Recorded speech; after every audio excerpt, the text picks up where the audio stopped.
DElEd world में आपका स्वागत है। हमने प्रीवियस वीडियो में बाल्यावस्था के बारे में डिस्कस किया था। इस वीडियो में किशोरावस्था के बारे में डिस्कस करेंगे।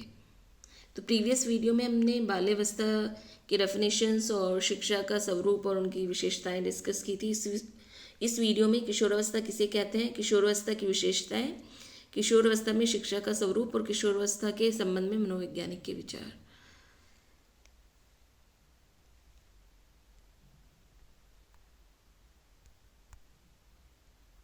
तो देखते हैं, जो आपका 12 से 18 वर्ष का जो काल होता है उसको हम किशोरावस्था कहते हैं। 12 से 18 वर्ष का समय किशोरावस्था कहलाता है। तो किशोरावस्था को डिफरेंट डिफरेंट नेम से पुकारा जाता है। तो देखते हैं क्या क्या होते हैं। जैसे किसी मनोवैज्ञानिक ने किशोरावस्था को तनाव एवं संघर्ष या तनाव एवं तूफान की अवस्था कहा। ये बेसिकली स्टेन हॉल ने अलग अलग डेफिनेशंस नज़र आएंगी आपको। स्टेन हॉल ने इसको डिफरेंट डिफरेंट बुक्स में डिफरेंट डिफरेंट डेफिनेशंस लिखी है। तो स्टेनले हॉल ने इसको तनाव एवं संघर्ष की अवस्था कहा है। तो कहीं आपको तनाव एवं तूफान की अवस्था मिलेगी, कहीं तूफान एवं संवेगों की अवस्था मिलेगी। बेसिकली इस तरह की आपको जो भी संघर्ष में अवस्था नजर आए वो समझ लीजिए कि आपकी किशोर अवस्था है। तो आपकी तनाव एवं संघर्ष या तनाव एवं तूफान की अवस्था, दबाव तनाव एवं तूफान की अवस्था, तूफान एवं संवेगों की अवस्था, इसको आप किसने कहा है? स्टेनले हॉल ने, मनोवैज्ञानिक हैं जिन्होंने एडोलेसेंस बुक लिखी है। तो 1904 में इन्होंने 1904 में एडोलेसेंस बुक लिखी थी। इन्होंने किशोर अवस्था को तनाव एवं संघर्ष की अवस्था कहा है। गंभीर उथल पुथल की अवस्था भी कहते हैं इसको। जीवन का सबसे कठिन काल है किशोर अवस्था, क्योंकि इसमें इतने चेंजेस हो रहे होते हैं, परिवर्तन हो रहे होते हैं, हार्मोनल और आपके शारीरिक मानसिक और तीव्र और क्रांतिकारी परिवर्तन होते हैं, कैरियर ओरिएंटेड होते हैं, इमोशनल चेंजेस हो रहे होते हैं। इसलिए ये सबसे कठिन काल है। शारीरिक विकास का सर्वश्रेष्ठ काल है, क्योंकि परिपक्वता की ओर बढ़ रहा होता है। आपकी जो बोन्स वगैरह होती हैं वो परिपक्व हो रही होती हैं। आपका पूरा फुल 100% डेवलपमेंट हो जाता है बॉडी में, फिजिकली। तो इसीलिए इसको सर्वश्रेष्ठ काल माना गया है। शारीरिक परिपक्वता की अवस्था है। संक्रमण काल किशोरावस्था कहलाती है।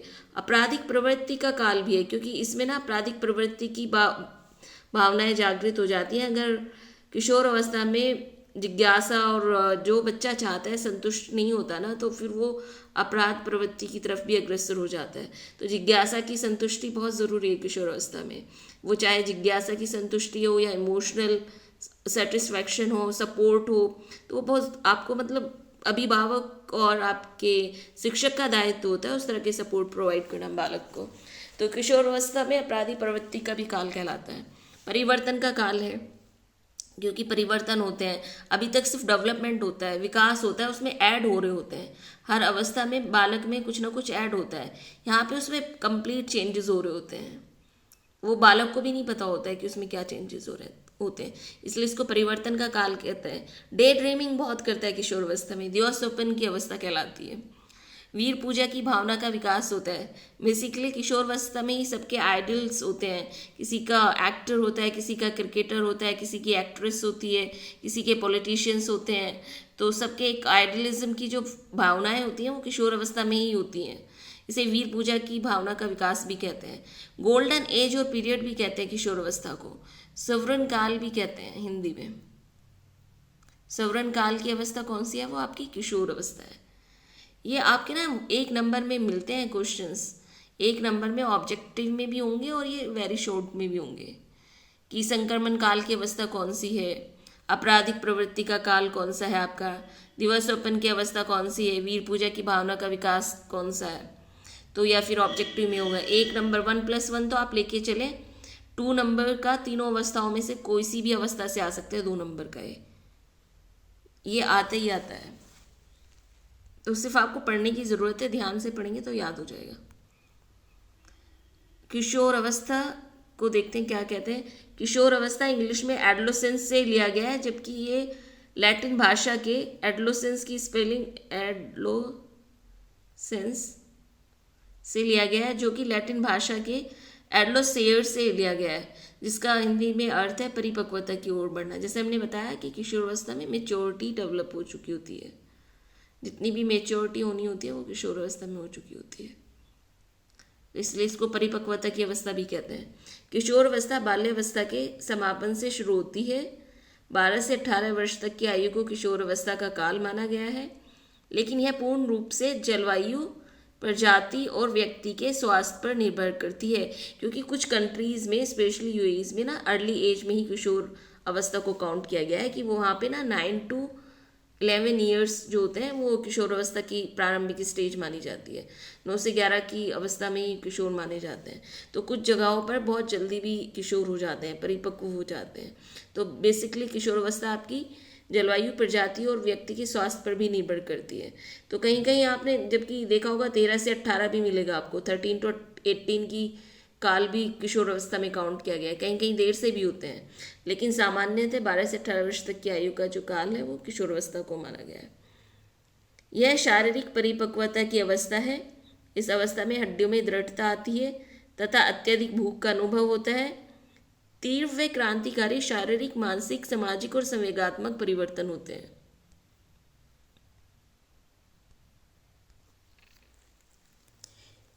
किशोर अवस्था के विकास का सिद्धांत। एक्चुअली विकास के सिद्धांत हमने अपनी फर्स्ट वीडियोस में ही डिस्कस किए थे। सेकंड वीडियो में विकास के सिद्धांत डिस्कस किए थे, जो कि था आपका निरंतरता का नियम, निरंतरता का सिद्धांत, विभिन्न गति का सिद्धांत। तो इसी तरह से ना 2 सिद्धांत दिए गए हैं किशोर अवस्था के बारे में, लेकिन ये आपके सिलेबस में नहीं है, सिर्फ एक ओवरव्यू दे रहे हैं कि क्या होता है। तो इसमें एक तो आकस्मिक विकास का सिद्धांत है, दूसरा है क्रमिक विकास का सिद्धांत। क्योंकि विकास तो क्रम से होता है, हमने शुरू में ही बताया था कि आपका विकास क्या होता है, क्रमिक व व्यक्तिगत होता है। तो विकास क्रम से होता है, लेकिन कुछ मनोवैज्ञानिक है, कुछ नहीं। स्टेनले होल ने इसको कहा कि किशोर अवस्था के बारे में अलग ही परिभाषा दी है उसने कहा है, स्टेनले होल ने 1904 में अपनी पुस्तक एडोलेसेंस में लिखा है कि किशोरों में जो भी परिवर्तन दिखाई देते हैं वे एकदम अचानक होते हैं और उनका पूर्व अवस्थाओं से कोई संबंध नहीं होता है। तो इसको ये आकस्मिक विकास का सिद्धांत कहते हैं। आकस्मिक विकास का सिद्धांत स्टेनले होल ने दिया है।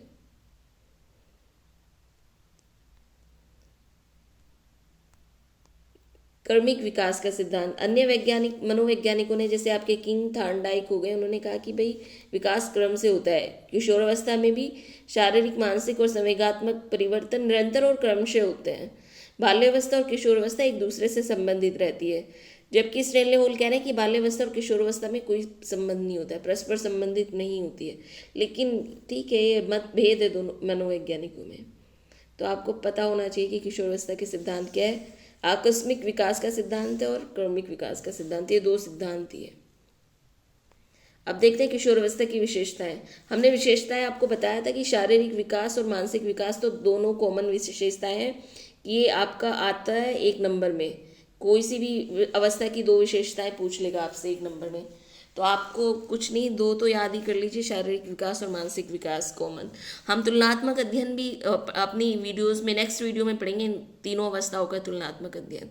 तो वहाँ पे ना आपको एक ही नज़र में सारी अवस्थाओं की विशेषताएं और शिक्षा का स्वरूप और कंपैरेटिव स्टडी सब मतलब याद हो जाएगी एक ही वीडियो में। तो आपका ये एक क्वेश्चन तो ये भी आता है। आपको हमने बताया कि 1+1 कहाँ से आता है, 2 नंबर का वहाँ से आता है। और एक क्वेश्चन आपका विशेषताओं का आता है, 2 विशेषताएं पूछता है 1 नंबर का, तो 3 नंबर तो आपके यहाँ पे हो ही गए। फिर 1 नंबर आपका आता है डेफिनेशन का, ये 4 मीन्स आप ये लीजिए 10 मार्क्स के क्वेश्चंस इसी यूनिट से आते हैं। आपकी सिर्फ 3 टॉपिक से 10 मार्क्स के क्वेश्चंस आते हैं।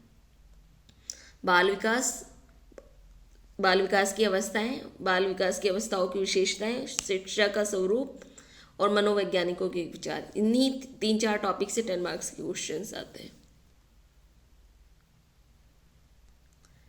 तो हमने बताया था आपको प्रीवियस वीडियोस में कि शैशवावस्था में शारीरिक विकास और मानसिक विकास तीव्र होते हैं, फिर स्थिर हो जाते हैं बाल्यावस्था में, जबकि आपके किशोरावस्था में तीव्र और क्रांतिकारी होते हैं। तीव्र और क्रांतिकारी होते हैं, जितने भी परिवर्तन होते हैं वो सब तीव्र और क्रांतिकारी परिवर्तन होते हैं। तो 2 विशेषताएं तो आपको यही याद हो गई हैं। अब देखते हैं शारीरिक विकास। जैसे हमने बताया तीव्र शारीरिक परिवर्तन होती है। शारीरिक विकास का सर्वश्रेष्ठ काल है किशोरावस्था। क्योंकि इसमें बालक और बालिका अपने शरीर, स्वास्थ्य, जातीय स्वरूप के लिए चिंतित और जागरूक होते हैं। अच्छा दिखने की उसमें होते हैं, अच्छा देखने के लिए रहते हैं, मतलब कॉन्शियस रहते हैं बच्चे और बालक और बालिका। मानसिक विकास बहुदिशात्मक मानसिक विकास होता है। बौद्धिक विकास होता है तर्क वितर्क, विचारों का निर्माण, कल्पना, चिंतन, समस्या समाधान। मानसिक विकास में हमने बताया था आपको कि क्या क्या होता था। शैशवावस्था में आपका कल्पना, ध्यान, स्मृति, प्रत्यक्षीकरण,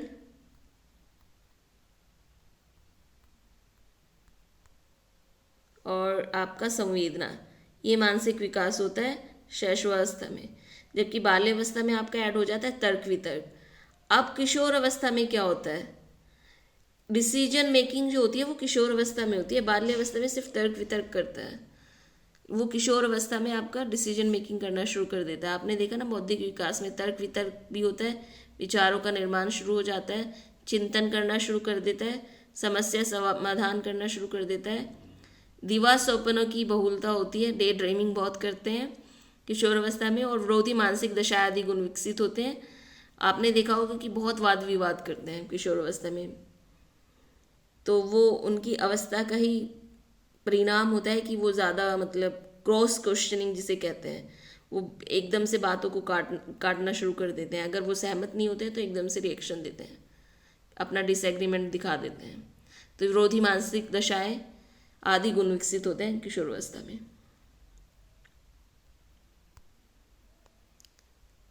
घनिष्ठ व व्यक्तिगत मित्रता किशोर अवस्था में होता है, जिसे आप कहते हैं बेस्ट फ्रेंड्स। जितने भी बेस्ट फ्रेंड्स बनते हैं वो सब आपके किशोर अवस्था में बनते हैं, तो इसीलिए इसको कहते हैं घनिष्ठ व व्यक्तिगत मित्रता की अवस्था। उत्तर किशोर अवस्था की प्रमुख विशेषता है। वैलेंटाइन के अनुसार घनिष्ठ और व्यक्तिगत मित्रता उत्तर किशोर अवस्था की प्रमुख विशेषता है। एक प्रोवर्ब है, एक कहावत है कि जो भी स्कूल फ्रेंड्स होते हैं ना, वो आपके life time for ever friends होते हैं, जो स्कूल के बेस्ट फ्रेंड्स होते हैं। इसीलिए किशोरावस्था को कहते हैं घनिष्ठ और व्यक्तिगत मित्रता उत्तर किशोरावस्था की प्रमुख विशेषता है। व्यवहार में विभिन्नता होती है किशोरों के, क्योंकि किसी के प्रबल संवेग होंगे, संवेगों में प्रबलता होगी, तो किशोरों में आवेगों और संवेगों की बहुत प्रबलता होती है। कभी वह अधिक क्रियाशील तो कभी आलसी प्रतीत होते हैं। इसलिए व्यवहार में विभिन्नता पाई जाएगी, एक समरूप व्यवहार नहीं होगा किशोरों का। स्थिरता व समायोजन का अभाव, ये बहुत इंपॉर्टेंट है, आप इसको ध्यान रखिएगा कि किशोर अवस्था को शैशवावस्था का पुनरावर्तन कहते हैं, क्योंकि वो अपने समाज में ना वातावरण में समायोजन नहीं कर पाता है। रोस ने किशोरावस्था को शैशवावस्था का पुनरावर्तन कहा है, क्योंकि वह शिशु के समान अन्य व्यक्तियों और अपने वातावरण से समायोजन नहीं कर पाता है।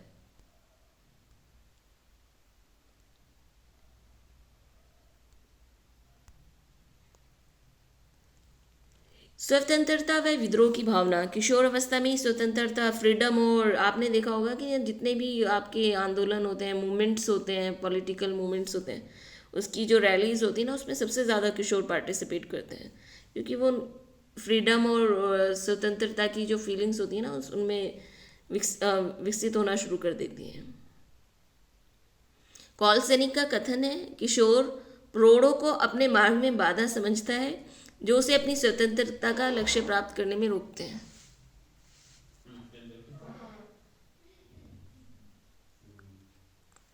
अपराध प्रवृत्ति का विकास,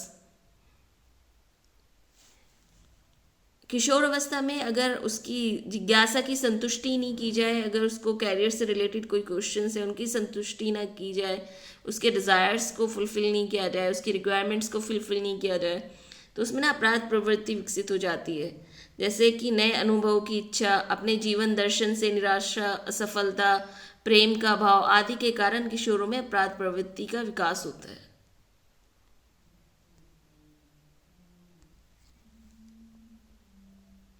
समाज सेवा एवं देशभक्ति की भावना भी किशोरावस्था में ही डेवलप होती है।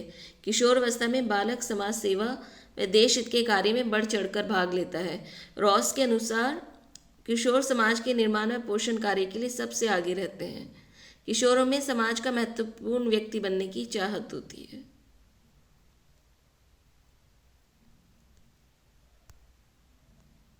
वीर पूजा की प्रवृत्ति, हीरोशिप जिसको कहते हैं आप, वीर पूजा की प्रवृत्ति या हीरोशिप या आइडलिज्म जो होती है वो किशोर अवस्था में विकसित होती है। इस अवस्था में किशोर अपनी रुचि के अनुसार आदर्श व्यक्तियों, राजनेताओं तथा सिनेमा जगत के अभिनेताओं आदि का अनुसरण एवं गुणगान करना प्रारंभ कर देता है। ईश्वर व धर्म में विश्वास, किशोरावस्था के आरंभ में बालकों के मन में धर्म एवं ईश्वर के प्रति शंका होती है, यानी बाल्यावस्था में उसे कंफर्म नहीं होता है, वो उतना रिलीजियस नहीं होता है, लेकिन किशोर अवस्था आते आते वो रिलीजियस होना शुरू हो जाता है। वह धर्म व ईश्वर से संबंधित प्रश्नों के उत्तर तर्क के आधार पर खोजने का प्रयास करता है, लेकिन विफलता मिलने पर वह ईश्वरीय सत्ता में विश्वास करना प्रारंभ कर देता है।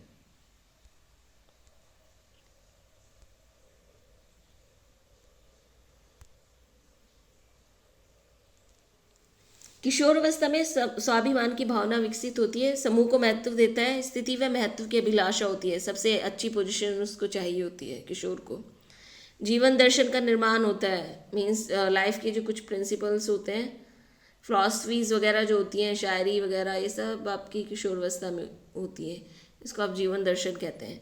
काम शक्ति की परिपक्वता विकसित होती है, कैरियर ओरिएंटेड हो जाता है, व्यवसाय का चुनाव करते हैं किशोर अवस्था में। कल्पनाशीलता एवं दिवा स्वप्न की बहुलता ये ज़्यादा होती है किशोर अवस्था में। स्टेनले हॉल के अनुसार किशोर अवस्था एक प्रकार से नया जन्म होता है, तो ये आप याद रखिएगा कि किसने कहा। स्टेनले हॉल ने इसको किशोर अवस्था को एक प्रकार से नया जन्म बताया है। रोस ने इसको शैशवावस्था का पुनरावर्तन बताया है, क्योंकि इसमें व्यक्ति के जीवन की अच्छी बुरी अनेक विशेषताओं का प्रदर्शन होता है, क्योंकि इसमें अपराध प्रवृत्ति भी विकसित हो जाती है सफलताओं के कारण। अब एक देख लेते हैं ब्रीफ में किशोरावस्था की विशेषताएं। पहली आपको बताया वही शारीरिक विकास, मानसिक विकास, घनिष्ठ व व्यक्तिगत मित्रता, व्यवहार में विभिन्नता, स्थिरता व समायोजन का भाव। शैशवावस्था की पुनरावर्तन कहते हैं क्योंकि वो स्थिर समायोजन नहीं कर पाता है आसानी से। स्वतंत्रता व विद्रोह की भावना, अपराध प्रवृत्ति का विकास, समाज सेवा एवं देशभक्ति की भावना, वीर पूजा की प्रवृत्ति, ईश्वर व धर्म में विश्वास, स्वाभिमान की भावना, जीवन दर्शन का निर्माण, काम शक्ति की परिपक्वता, व्यवसाय का चुनाव, कल्पनाशीलता एवं दिवा स्वप्न की बहुलता। आप इन विशेषताओं में 6-7 भी कर लोगे ना तो 2 नंबर में काफ़ी है। अगर आप उनको हेडिंग्स में ये विशेषताएं डाल दीजिए और उसके आगे थोड़ा थोड़ा डिस्क्राइब कर देंगे तो 6 विशेषताएं भी काफ़ी हैं। हर उसमें आप 6-6 याद कर लीजिएगा, क्योंकि आपको बेसिकली 50 वर्ड्स में लिखना है।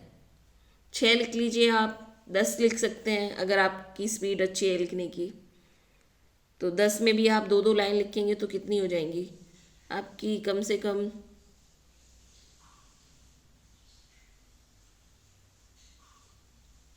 20 लाइन्स बैठती हैं। 20/50 ये ज़्यादा हो जाएंगी, आप 8 कर लें, 6 to 8 काफ़ी है। हर उसमें 6 to 8 कर लीजिएगा, हर अवस्थाओं की 6 to 8 विशेषताएं याद कर लीजिएगा।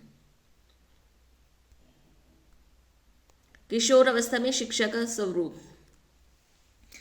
अब जैसे हमने पढ़ा था कि शैशवावस्था में जो शिक्षा का स्वरूप होता है, कर्मेंद्रियों व ज्ञानेंद्रियों के माध्यम से देनी चाहिए शिक्षा। और कैसा स्वरूप था? उचित व्यवहार, उचित वातावरण, और आपका था क्रिया व खेल द्वारा शिक्षा, क्रिया व खेल द्वारा शिक्षा, चित्रों द्वारा शिक्षा, यह आपकी, और शरीर के अंगों की शिक्षा, ये थी शैशवावस्था में। और जबकि आपका बाल्यावस्था में क्या था? ये उसमें क्रिया और खेल द्वारा शिक्षा भी थी, चित्रों द्वारा शिक्षा भी थी, शरीर के अंग नहीं थे उसमें। बाल्यावस्था में शरीर के अंग नहीं थे, उसमें सिर्फ आपका क्या ऐड हुआ था, एक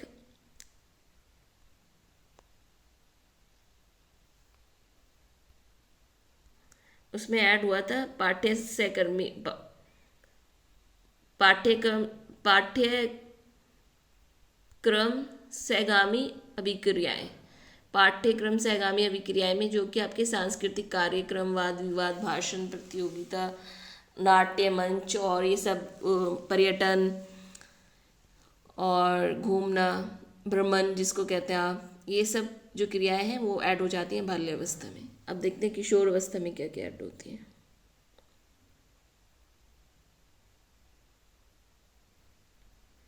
शारीरिक विकास के लिए शिक्षा, शारीरिक और स्वास्थ्य शिक्षा दी जाती है। आपको पता है कि जब आप 12 ईयर्स के होते हैं तो आपको एक पीटी की क्लास ऐड हो जाती है। तो इसीलिए कहते हैं शारीरिक और स्वास्थ्य शिक्षा, विभिन्न प्रकार के शारीरिक व्यायाम, सभी प्रकार के खेलकूद आदि। मानसिक विकास के लिए शिक्षा होती है। कला, विज्ञान, साहित्य, भूगोल, इतिहास आदि सामान्य विद्यालय शिक्षा होती है। जिज्ञासा को संतुष्ट करने व निरीक्षण शक्ति को प्रशिक्षित करने के लिए प्राकृतिक, ऐतिहासिक आदि स्थानों का भ्रमण किया जाता है। रुचियों, कल्पनाओं व दिवा सपनों को साकार करने के लिए क्या करते हैं, वही पाठ्यक्रम से आगामी क्रियाएं हैं। पर्यटन, वाद विवाद, कविता लेखन, साहित्यिक गोष्ठी आदि पाठ्यक्रम से आगामी क्रियाएं ऐड हो जाती हैं इसमें भी। यानी आपका सिलेबस ऐड हो गया अगर देखा जाए। मानसिक विकास के लिए शिक्षा में आपका सिलेबस हो गया, क्योंकि साहित्य आपके बाल्यावस्था तक नहीं पढ़ाया जाता है, विज्ञान भी आपका उतना नहीं होता है, और आपका सामाजिक विज्ञान होता है ना कि भूगोल, इतिहास। फिर वो उसको डिवाइड कर दिया इन्होंने, और उसके अलावा भी काफ़ी सब्जेक्ट्स होते हैं। तो आप लिख सकते हैं अपने सब्जेक्ट्स के नाम जो आपने पढ़े होंगे, वो मानसिक विकास के लिए शिक्षा के लिए दिए जाते, ऐड किए जाते हैं। जिज्ञासा को संतुष्ट करने के लिए क्या दिया है इन्होंने, प्राकृतिक, ऐतिहासिक आदि स्थानों का भ्रमण कराना। और जो रुचि, कल्पना व दिवस सपनों को साकार करने के लिए पाठ्यक्रम से आगामी क्रियाओं को ऐड कर दिया गया है। अब देखते हैं संवेगात्मक विकास के लिए शिक्षा। शिक्षा में इस प्रकार के विषय और पाठ्यक्रम से आगामी क्रियाओं को स्थान दिया जाना चाहिए जो निकृष्ट संवेगों का दमन या मार्गांतरीकरण और उत्तम संवेगों का विकास करे। इस उद्देश्य से कला, विज्ञान, साहित्य, संगीत, सांस्कृतिक कार्यक्रम आदि की सुंदर व्यवस्था की जानी चाहिए।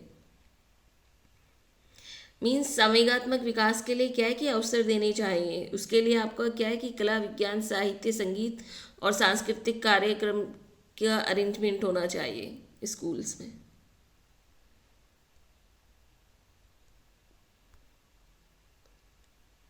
सामाजिक संबंधों की शिक्षा, विद्यालय में ऐसे समूहों का संगठन किया जाना चाहिए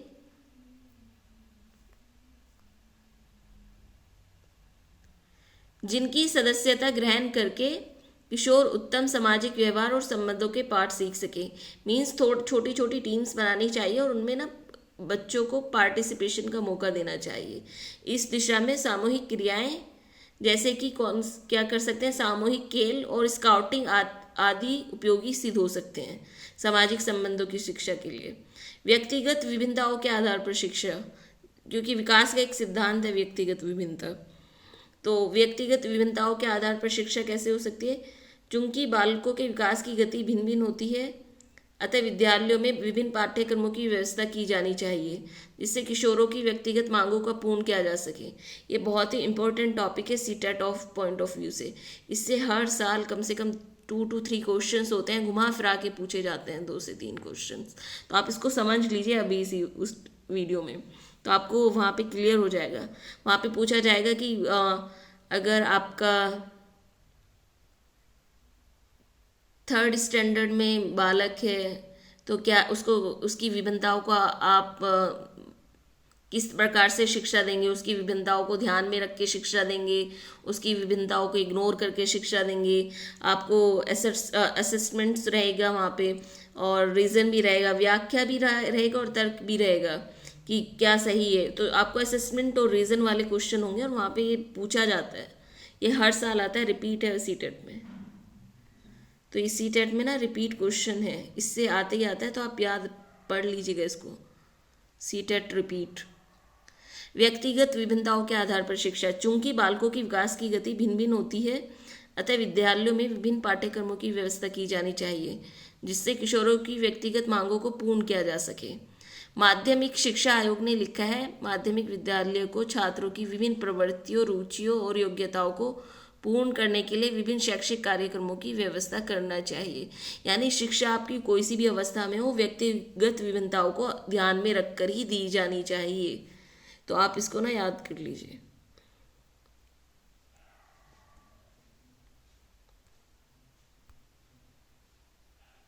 धार्मिक और नैतिक शिक्षा। किशोर को उदार, धार्मिक और नैतिक शिक्षा दी जानी चाहिए ताकि वह उचित और अनुचित में अंतर करके अपने व्यवहार को समाज के नैतिक मूल्यों के अनुकूल बना सके। कोठारी कमीशन ने विद्यालयों में नैतिक और आध्यात्मिक मूल्यों की शिक्षा की सिफारिश की है। तो पूछ सकता है, ये आपके एग्जाम में नहीं आएगा, बस आपको पता होना चाहिए कि किस तरह की शिक्षा देनी चाहिए। कोठारी कमीशन आपका सीटेट में पूछ सकता है कि नैतिक और आध्यात्मिक मूल्यों की शिक्षा की सिफारिश किसने की है। तो आप इसको एक बार नोट कर लीजिएगा कहीं भी अपनी नोटबुक में। कोठारी कमीशन ने विद्यालयों में नैतिक और आध्यात्मिक मूल्यों की शिक्षा की सिफारिश की है। किशोरों को उदार,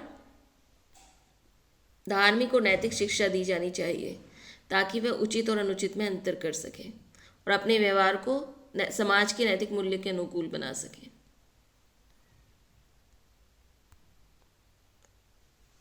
आत्मनिर्भरता की शिक्षा। जितनी भी वोकेशनल ट्रेनिंग होती है वो किशोर अवस्था में ही दी जाती है। तो किशोर अवस्था में बालक शीघ्र ही आत्मनिर्भर होने की इच्छा रखता है। उसे उपयुक्त व्यवसाय के चयन हेतु व्यावसायिक शिक्षा प्रदान करनी चाहिए, जिसे वोकेशनल ट्रेनिंग भी कहते हैं।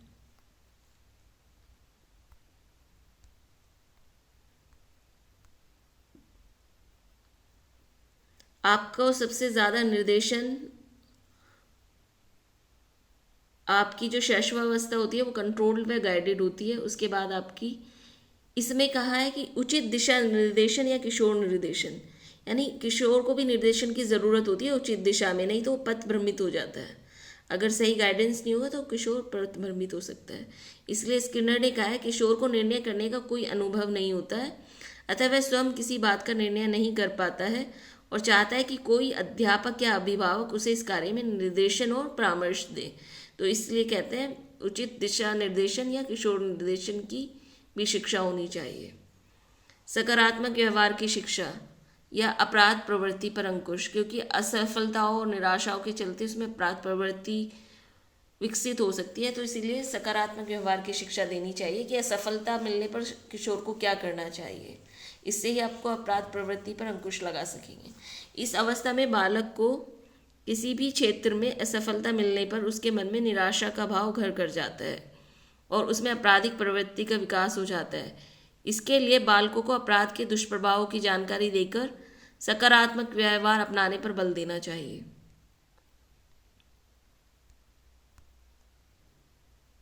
रचनात्मक विकास के लिए शिक्षा, क्योंकि किशोर अवस्था में बालक और बालिकाएं रचनात्मक कार्यों में रुचि लेती हैं, तो उनका जो सिलेबस होता है विभिन्न होता है, उसमें भी विभिन्नता होती है। फॉर एग्जाम्पल बालिकाएं आपकी होम साइंस में होती है जबकि रुचि लेती हैं, और आपका होम साइंस, आर्ट, इन सब में उनकी रुचि होती है, जबकि बालक की आपकी एग्रीकल्चर, साइंस, इन सब में रुचि होती है ज़्यादातर जो देखा जाता है। तो किशोर अवस्था में बालकों के अभिनय करने, भाषण देने तथा लेख लिखने में सहज रुचि होती है। इसके लिए बालकों को विज्ञान, कला, साहित्य, संगीत जैसे विषयों का रचनात्मक ज्ञान प्रदान करना चाहिए। इसके अलावा किशोर अवस्था में और क्या क्या शिक्षाएं दी जाती हैं? यौन शिक्षा दी जाती है। किशोर के प्रति वयस्क का सा व्यवहार करना चाहिए। किशोर के महत्व को मान्यता देनी चाहिए और जीवन दर्शन की शिक्षा देनी चाहिए, क्योंकि जीवन दर्शन का निर्माण भी किशोर अवस्था में होता है, तो इसलिए जीवन दर्शन की शिक्षा भी देना चाहिए। ये थे किशोर अवस्था के शिक्षा के स्वरूप। यहाँ पर एक नज़र में देखते हैं किशोर अवस्था की शिक्षा का स्वरूप। शारीरिक विकास के लिए शिक्षा, मानसिक विकास के लिए शिक्षा, संवेगात्मक विकास के लिए शिक्षा, सामाजिक संबंधों की शिक्षा, व्यक्तिगत विभिन्नताओं के आधार पर शिक्षा, धार्मिक और नैतिक शिक्षा, आत्मनिर्भरता की शिक्षा या पूर्व व्यावसायिक शिक्षा, उचित दिशा निर्देशन और किशोर निर्देशन, सकारात्मक व्यवहार की शिक्षा या अपराध प्रवृत्ति पर अंकुश, रचनात्मक विकास के लिए शिक्षा, यौन शिक्षा, जीवन दर्शन की शिक्षा, किशोर के प्रति वयस्क का सव्यवहार और किशोर के महत्व को मान्यता। ये था किशोर अवस्था में शिक्षा का स्वरूप। अब देखते हैं मनोवैज्ञानिकों के विचार किशोरावस्था के बारे में। किशोरावस्था के संबंध में मनोवैज्ञानिकों के विचार। स्टेनले होल के अनुसार किशोरावस्था बड़े संघर्ष। स्टेनले होल ने बताया था मैंने आपको कि स्टेनले होल हैं जिन्होंने किशोरावस्था को संघर्ष, तनाव और दबाव और तूफान की अवस्था कहा है। तो किशोरावस्था बड़े संघर्ष, तनाव, तूफान तथा विरोध की अवस्था है, स्टेनले होल ने कहा है। ये आपका इम्पोर्टेंट भी है, पूछा जाता है। ये भी मतलब आ चुका है PYQ में। जयशील के शब्दों में क्या है? किशोरावस्था वह समय है जिसमें विचारशील व्यक्ति बाल्यावस्था से परिपक्वता की ओर संक्रमण करता है। ब्लेयर, जोन्स एवं सिम्पसन के विचारानुसार किशोरावस्था प्रत्येक व्यक्ति के जीवन में वह काल है जो बाल्यावस्था के अंत में आरंभ होता है और प्रौढ़ावस्था के आरंभ में समाप्त होता है। तो इसमें आपको एक तो स्टेनले होल को याद रखना है, इसको ध्यान में रखिएगा। और एक आपको ये देखना है कि किसने बताया, क्योंकि ये कुल्हन का बताया जाता है और लोग इग्नोर कर देते हैं, और ये आता है आपका ऑब्जेक्टिव में। कुल्हन ने बताया कि किशोरावस्था बाल्यकाल तथा प्रौढ़ावस्था के मध्य अत्यधिक परिवर्तन का संक्रमण काल है, क्योंकि सबसे ज़्यादा चेंजेस आपके किशोरावस्था में होते हैं, इसलिए इसने इसको अत्यधिक परिवर्तन का संक्रमण काल कहा है, बाल्यकाल तथा प्रौढ़ावस्था के मध्य, कुल्हन ने बताया। और क्रो एवं क्रो ने क्या बताया? क्रो एवं क्रो के अनुसार किशोर ही वर्तमान की शक्ति व भावी आशा को प्रस्तुत करता है।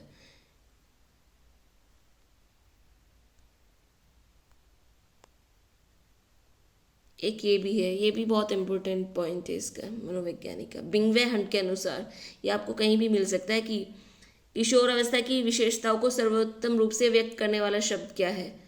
तो ये याद रखिएगा, क्या है? परिवर्तन। जहाँ भी परिवर्तन आ रहा है तो सब आग बंद करके किशोरावस्था लगा दीजिए। तो सबसे जो सर्वोत्तम रूप से जो व्यक्त करता है वो शब्द है परिवर्तन।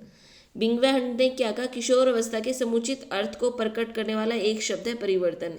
यह परिवर्तन शारीरिक, सामाजिक एवं मनोवैज्ञानिक होता है।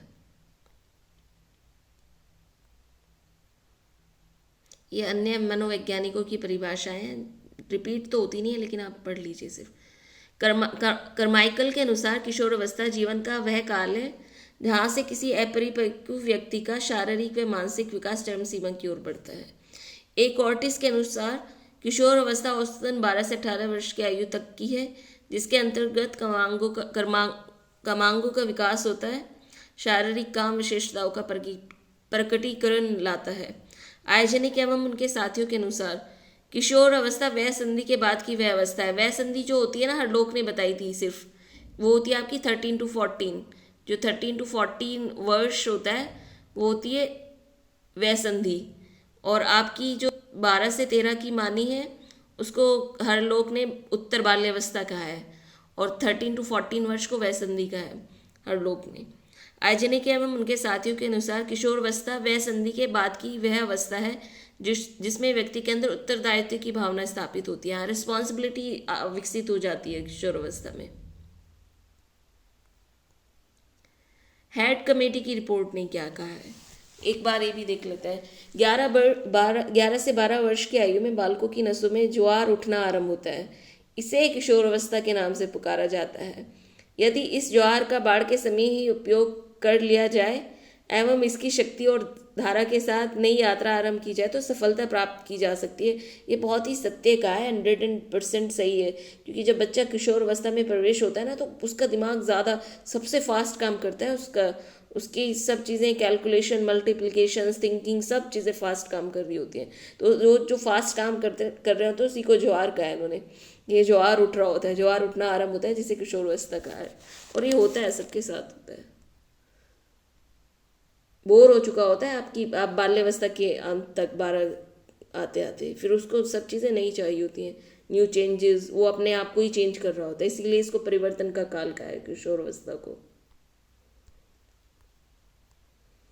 वैलेंटाइन के अनुसार, ये भी एक इम्पोर्टेंट डेफिनेशन है, वैलेंटाइन की डेफिनेशन भी इम्पोर्टेंट है, इसको याद रखिएगा। किशोर अवस्था अपराध प्रवृत्ति के विकास का नाजुक समय है। यह आपसे पूछ लिया जाएगा कि किसने डेफिनेशन दी थी अपराध प्रवृत्ति के विकास का नाजुक समय है, तो वैलेंटाइन ने, और वैलेंटाइन की डेफिनेशन भी पूछी जाती है। वैलेंटाइन के अनुसार किशोर अवस्था अपराध प्रवृत्ति के विकास का नाजुक समय है। पक्के अपराधियों की एक विशाल संख्या किशोरावस्था में ही अपने व्यावसायिक जीवन को गंभीरतापूर्वक आरंभ करती है। स्टैनले होल ने एक और डेफिनेशन दी है, किशोरावस्था एक नया जन्म है क्योंकि इसी में उच्चतर और श्रेष्ठतर मानव विशेषताओं के दर्शन होते हैं। स्किनर ने क्या कहा है? स्किनर ने कहा है किशोर के व्यवहार का अंतिम और महत्वपूर्ण स्वरूप व्यक्तित्व प्रौढ़ता की दिशा में बढ़ने में लक्षित होना है। शिक्षा शब्दकोश क्या होती है? डिक्शनरी होती है आपकी। तो डिक्शनरी में किशोरावस्था को क्या लिखा है? शिक्षा शब्दकोश में किशोरावस्था यौन आरंभ से परिपक्वावस्था के मध्य घटित होने वाली और मोटे तौर पर 13 से 14 वर्ष की आयु से आरंभिक 20 वर्षों तक होने वाली मानव विकास की एक अवधि है।